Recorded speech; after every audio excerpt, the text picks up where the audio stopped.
Say hey everybody, I'm just wanting to give you guys a little update of how everybody's doing.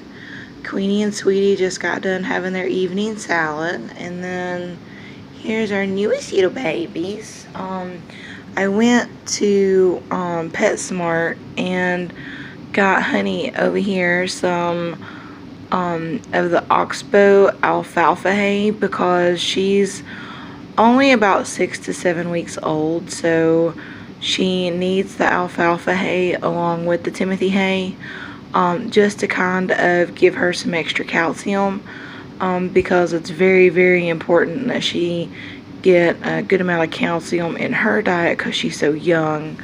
I did let Queenie and Sweetie have a little taste of the alfalfa hay.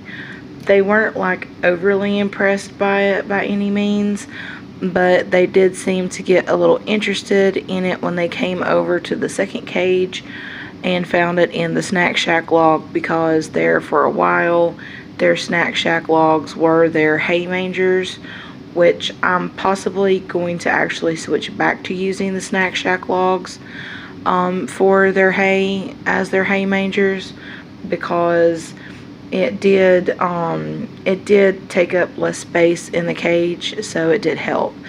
One of the things I want to point out is that Honey is like her big sister. She is an American crusted guinea pig, whom she shares the crowning formation in the forehead. Queenie Weenie, Mommy told you no, you cannot have the alfalfa hay.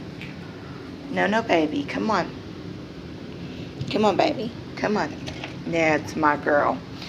The reason why I'm trying to stop Queenie from eating a lot of the alfalfa hay is because her and Sweetie are over 4 months old, so they don't require the extra calcium that Honey does, because of Honey being under 4 months old. The thing that's kind of bothering me is I'm afraid that I'm going to end up having to temporarily separate the cages, just to keep Queenie from coming over and eating a lot of the Timothy hay, because too much calcium in a mature guinea pig's diet can lead to the development of bladder stones, and bladder stones are very painful, and if they become too large, they cannot pass them on their own, so they have to go to the vet and have them surgically removed. Even though we do have an emergency pet fund, not having to use it unless absolutely necessary is great and a bonus. So because Queenie and Sweetie are starting to, in a sense, become more interested in the second cage, I think I'm going to have to temporarily create a mesh barrier between the two, just to make sure that Queenie doesn't come over here, as you can see, and start eating a lot of the alfalfa hay. I'll be honest, I made a boo-boo. I'm not gonna lie. I turned around and did the one thing. Oh, there's a good shot of her. I did the one thing that you should never do as a guinea pig owner.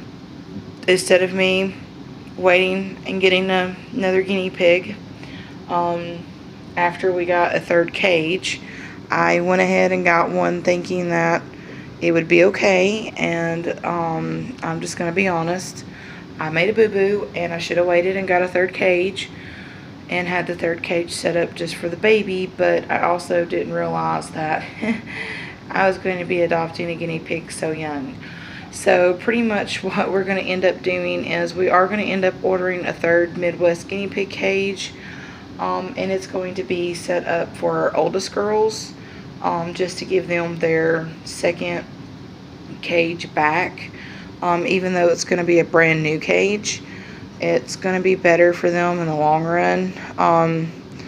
Me and the husband will be talking over finances later on tonight when he gets out of work, just to figure out how we can order the Midwest guinea pig cage number 3 to give the oldest girl's cage number 2 back sooner rather than later, because once I temporarily block these cages off with mesh, it's going to kind of be a little chaotic. So if you ever decide to get a third guinea pig, yeah, make sure you have a third cage. Don't just be like, hey, we can just turn around and, you know, clean up the second Midwest guinea pig cage and they can just share it. It'll be fine, because you never know when there's going to be some dietary differences.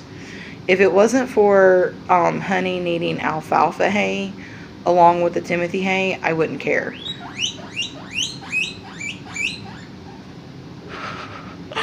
That sounds so fucking cute. But because she needs alfalfa hay along with the Timothy hay and the older girls can't eat it on a regular basis, yeah, this is kind of caused a hiccup I did not expect. But hey, lesson learned. You can do all the research in the world, but until you start owning them, sometimes that research, it doesn't quite meet it. So anyway, here's the update video. They were by themselves today. Me and the husband weren't here to come running in here every time a loud wink was made. And everybody's doing fine. Everybody is getting along, as you can see. Miss Sweetie Pie is just over here enjoying her hay. Queenie is a little upset with Mommy right now because Mommy keeps chasing her out of the alfalfa hay and she really wants it. But other than that, and the little cage hiccup we have going on due to dietary differences, everything's going great. I love it. Lesson learned. I won't make the same boo-boo again. And the girls are doing great. So I hope you guys are having a great evening. And from now, me, Sweetie, Queenie, and now our little honey, you guys have a great evening. Adios. Until next time.